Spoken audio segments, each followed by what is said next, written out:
E aí galera, tudo bem? Tudo na paz? Estamos falando aqui diretamente das instalações da Oficina Garagem.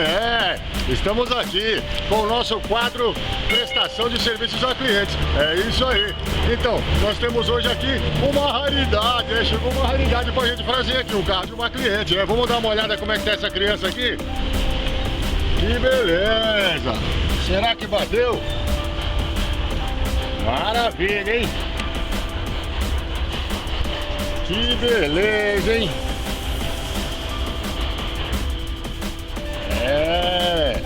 Uma batidinha forte aqui, mas nós vamos resolver isso aí.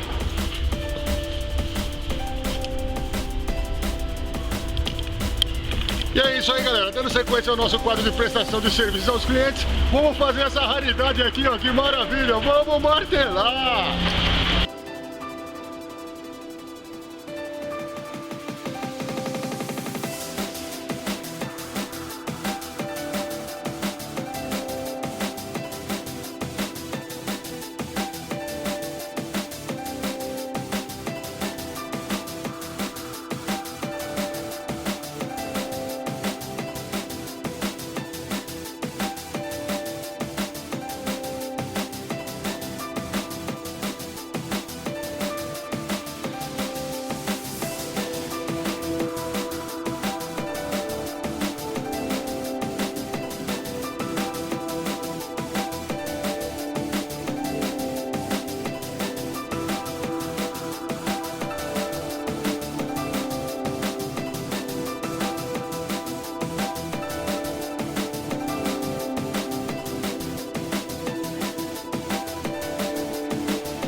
E aí galera, tudo bem? Tudo na paz? Estamos aqui diretamente das instalações da Oficina Garagem e vamos mostrar como é que ficou essa criança aqui no nosso quadro Prestação de Serviços a Clientes, hein? Vamos ver como é que ficou essa criança aqui. Que maravilha, hein?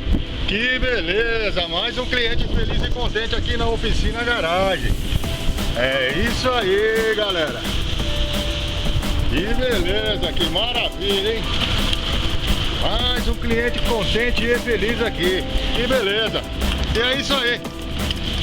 Mais um cliente contente e feliz aqui na Oficina Garagem. E vamos martelar.